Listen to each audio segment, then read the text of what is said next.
না, আমার কাছে কখনো মনে হয়নি যে এই ম্যাচটা হারতে পারি। আমার কাছে মনে হয় যে শুধু সুপার এইটে যাওয়ার মতো দল না, আমরা সেমিফাইনাল ফাইনাল খেলার মতো দল, এটা আমি বিলিভ করি। এটা আমার কাছে এই বিশ্বাস আছে। হ্যাঁ, আপনি যেটা কোশ্চেন করেছেন ব্যাটসম্যানরা রান করছে না, আর প্রত্যেকটা ম্যাচে আপনি যদি সব টিমের খেয়াল করে দেখেন প্রত্যেকটা ম্যাচে সবাই রান করে না, একজন দুইজন তিনজনই খেলে। টি-20 শর্টার ফরম্যাট খেলা, এখানে 11 জনই খেলে না, 2-3 জন খেলে।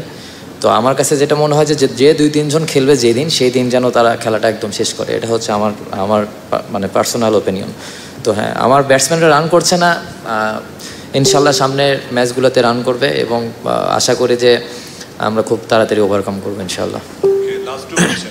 হৃদয়, আপনার কি মনে হয় আমরা কোন জায়গাটাতে ম্যাচটা হেরে গেলাম? সাকিবের আউট এবং শান্তর আউট পর এই জায়গাটা কি আমাদের টার্নিং পয়েন্ট কিনা, হারের কারণ কিনা? ম্যাচ হেরে গিয়েছি আমার আউটে।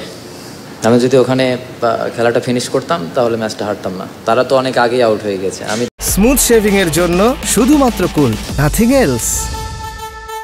লাস্ট পর্যন্ত ছিলাম ওখানে। তো আমার কাছে যেটা মনে হয়েছে যে যদি আজকের খেলাটা আমি পারতাম জিতাইতে, তো আমি আউট হয়ে গিয়েছি, পারিনি, দ্যাটস ইট। হৃদয়, আপনার কাছে আমার দুটো প্রশ্ন। প্রথমটা হচ্ছে যে আপনি কখনো মনে হয়েছে কিনা আপনাদের আজকের এই ম্যাচটা আপনারা হারতে পারেন? পরেরটা পরে করছি, একটু জোরে বলেন। আপনারা আজকের এই ম্যাচটা হারবেন, এটা কখনো মনে হয়েছে? না, আমার কাছে কখনো মনে হয়নি যে এই ম্যাচটা হারতে পারি।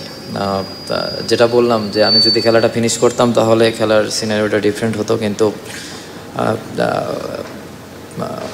ঠিক আছে, বা এখান থেকে আরও অনেক কিছু শেখার আছে। যে ভুলগুলো ছিল আজকে, এই ভুলগুলো সামনের ম্যাচে যতটুকু পারবো কমানোর চেষ্টা করব এবং ইনশাল্লাহ এখান থেকে ওভারকাম করবো আমরা সবাই। নেক্সট কোশ্চেন হচ্ছে তানজিম হাসান সাকিবের বোলিংটা নিয়ে যদি বলতেন, অসাধারণ বোলিং ছিল এটা।